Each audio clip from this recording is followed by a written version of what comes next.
Great Plains landscape of Kansas is a stretch of prairie as far as the eye can see, a silent witness to the rise and fall of human ambition in the heart of the United States. In a region once shaped by the harsh weather of the Dust Bowl and the industrial fever of the 19th century, many small towns are now trapped in a quiet process of mass abandonment. Others are now only history, swallowed by wilderness, gray, barren mining waste piles, and rows of sandstone bank buildings with shattered windows. Yes, exploring these 15 towns in Kansas takes us along the melancholy line between historical monuments that have completely died and fading communities still fighting hard not to be forgotten by time.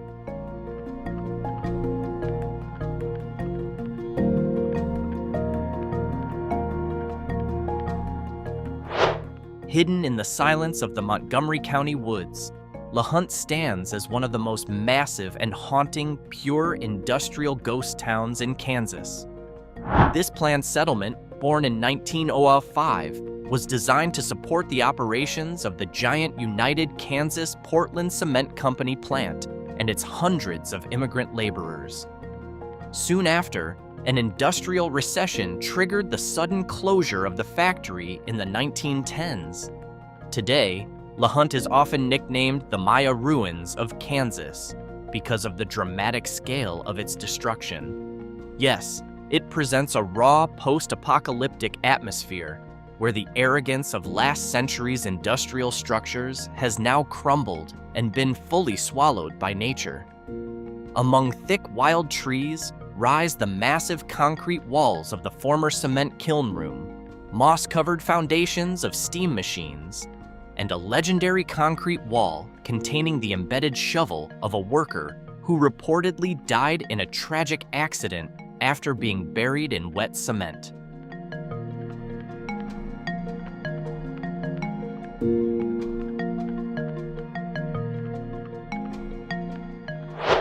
From the frozen ruins of the cement factory, we move toward Elk County to see the unique settlement that calls itself the Living Ghost Town, Elk Falls. Founded in 1870 beside the beautiful waterfalls of the Elk River, this town once prospered as a local center of flour milling and agricultural trade. Although its resident population has now shrunk sharply to fewer than 100 people, Elk Falls refuses to fully die, transitioning instead into a refuge for pottery artists and local craftspeople seeking a quieter life. Its charm remains strong, especially through its preserved old architecture.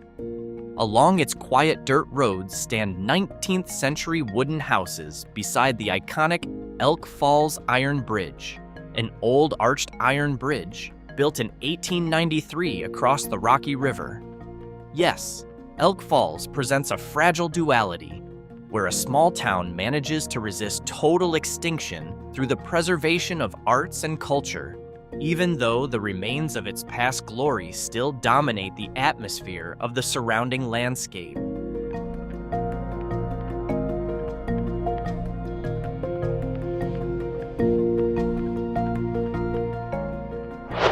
Meanwhile, across the Cherokee County border in the far southeast, there is Kansas's most dystopian, fully abandoned ghost town, Treece. Once thriving as one of the main centers of the giant lead and zinc tri-state mining district, Treece became the victim of a massive environmental disaster. For more than a century, the land and groundwater beneath the town were exploited non-stop by mining corporations, leaving geological damage in the form of ground collapse risks and groundwater contamination from heavy metals highly toxic to humans. In 2012, the United States Environmental Protection Agency officially declared Treece unfit for habitation, funded the mass relocation of all remaining residents, and completely removed the town from the state's administrative map. Today, Treece's landscape presents a scene that resembles the barren and deadly surface of Mars.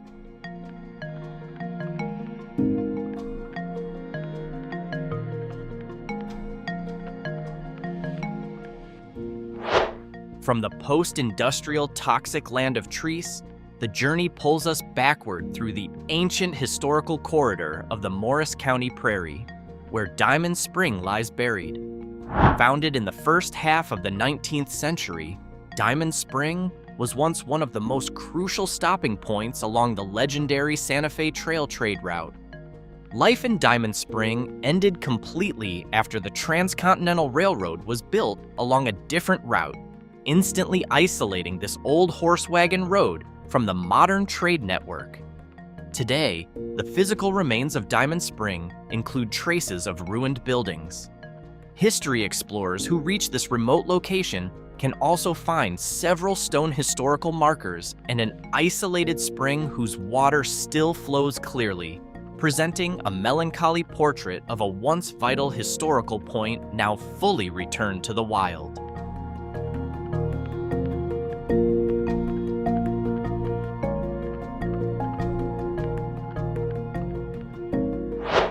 The prairie silence of Diamond Spring brings us to a moving story of social struggle in Morris County, the site of the historic town of Dunlap.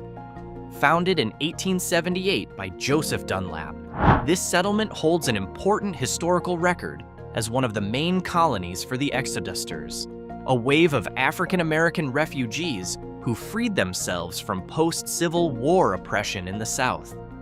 Dunlap's disappearance unfolded slowly through the 20th century, driven by the Great Depression and farm mechanization that pushed younger generations to urban industrial centers such as Wichita or Kansas City. Today, Dunlap presents a powerful and emotional image of a farming ghost town. In the middle of the wide prairie stands a solid red brick high school building. Its interior is now hollow and empty, surrounded by several graves and the collapsed ruins of pioneer wooden homes.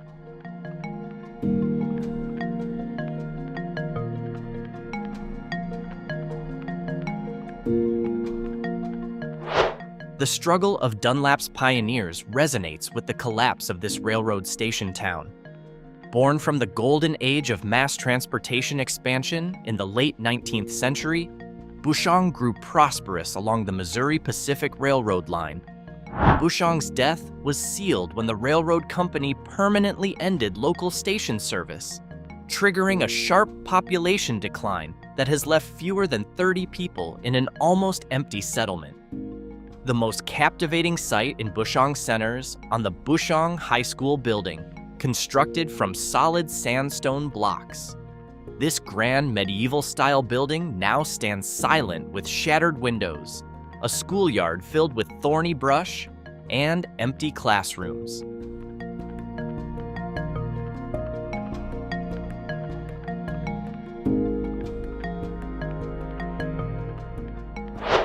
From the silence of Bushong, we shift toward isolated Chase County to witness the repeated destruction of the ghost town of Elmdale. Located in the fertile Flint Hills, Elmdale originally began as a promising farming community with steady economic growth. But geography became a curse for this town because its low-lying location made it vulnerable to flooding from the Cottonwood River. This river repeatedly struck the town's infrastructure with major flash floods throughout the 20th century. Tired of gambling against floodwaters, most residents chose to leave their homes, leaving behind a tiny population now below 40 people. Walking along Elmdale's main street presents a deeply melancholy view. Rows of old commercial buildings from the early 20th century stand stiffly, with wooden doors beginning to rot from moisture.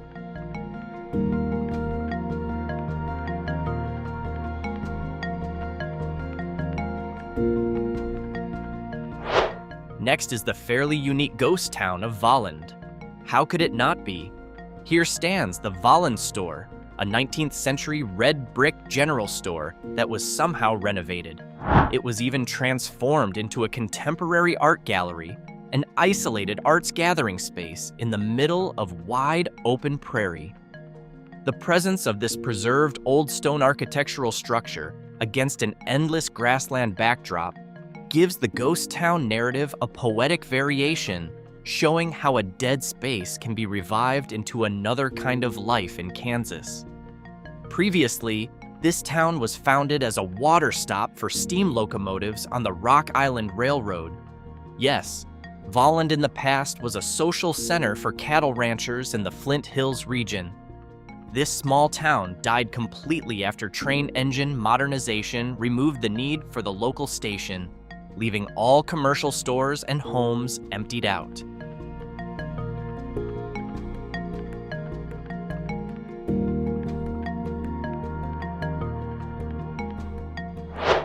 From the quiet art gallery on Voland's prairie, our journey cuts far south toward the Oklahoma border, where the former cattle metropolis of Elgin stands.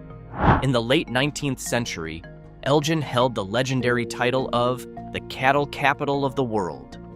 With its busy railroad line, millions of cattle from giant Texas ranches were gathered and shipped to major cities on America's East Coast, creating massive money flow and a noisy cowboy town nightlife. However, its prosperity faded after livestock quarantines were enforced and railroad routes shifted, triggering mass abandonment that has left an elderly population of fewer than 60 people today. Elgin is now a paradise for lovers of American West history. Its main street still has the original old sandstone surface, now overgrown with grass, lined by Grand Bank buildings, partially collapsed two-story sandstone general stores, and a chilling atmosphere of silence.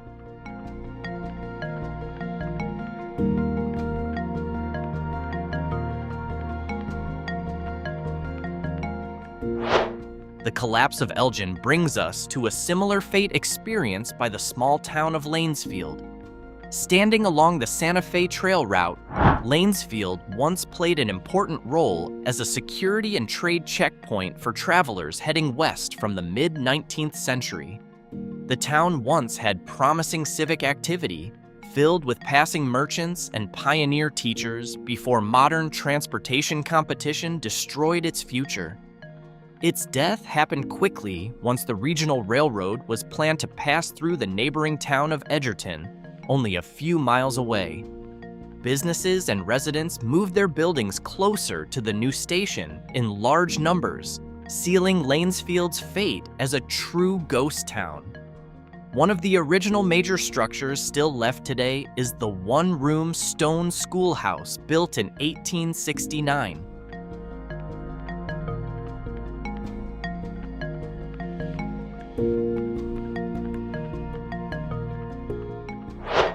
Next, let's see how the town of Nicodemus has survived. Although its population has now shrunk sharply to fewer than 20 people, and many of its old wooden buildings look empty and abandoned among wild brush, Nicodemus is strictly preserved as a protected National Historic Site. Founded in 1877, Nicodemus once held sacred historical status as the oldest African American colony town, and the only one still remaining west of the Mississippi River. Yes, this town was built by formerly enslaved people seeking economic independence and full political freedom on the new land of Kansas, challenging brutal winter weather by living inside underground sod houses during its early years. Today, Nicodemus presents a view that is both melancholy and monumental. Among empty homes with badly peeling paint stands the carefully maintained Old Township Hall, offering a real portrait of a historic community refusing to surrender and disappear.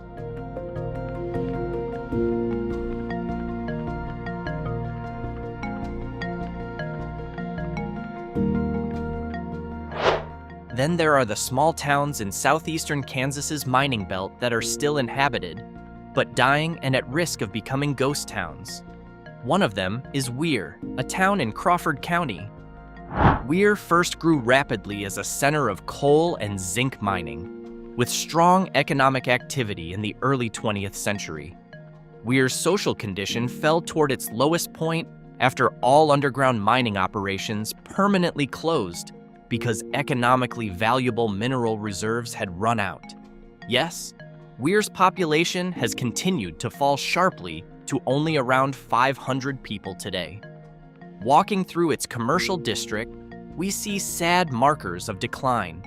Rows of old brick buildings that once housed union offices and shops now stand with rotting roofs and iron-chained doors. Weir is a real representation of the shrinking town phenomenon, a town gradually declining while struggling to hold on to its remaining working-age residents.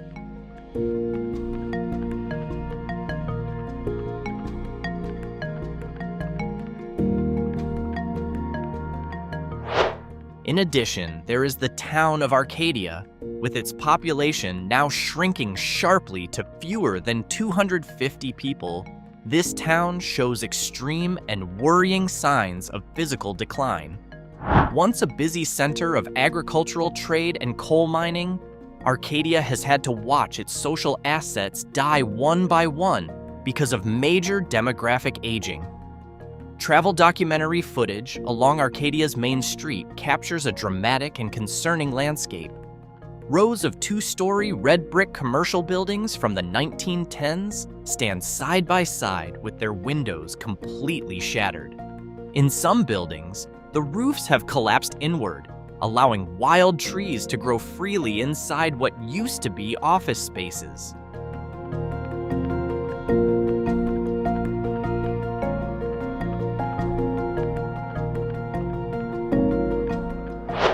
The death of physical infrastructure in Arcadia finds its twin in rural Crawford County, where the small farming town of Hepler is standing on the edge of demographic extinction. With fewer than 90 residents, Hepler is a perfect example of the slow erosion of traditional farming communities in the Midwest. One by one, vital public facilities such as the local grocery store, post office, and Kostoafa, and high school have permanently closed because there is no longer a young generation to fill them. Daily life in Hepler moves with a slow and quiet rhythm, where social interaction happens only occasionally. Rows of homes in Hepler present a sad view. Some wooden houses are still maintained with the remaining energy of elderly residents who refuse to leave their birthplace, while right next door stand empty cabins whose yards are filled with wild plants as tall as a person's chest.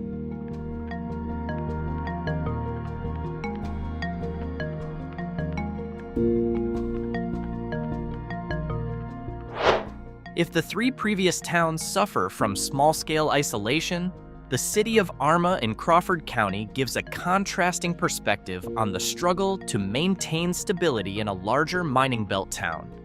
With a population still holding at around 1,400 people, Arma is administratively the largest city on this southeastern Kansas mining belt list. The city once enjoyed a golden era as a major commercial accommodation center for thousands of coal miners before the coal industry around Crawford County was declared completely dead in the middle of the last century. Although Arma still has an active school and several well-maintained local businesses to slow population decline, the signs of long-term economic depression remain strongly marked in its historic district. A drive through Arma's old commercial street captures rows of quiet 1920s shops, retro billboards whose colors have faded white under the sun, and a silence that sharply contrasts with the noisy industrial city story of its past.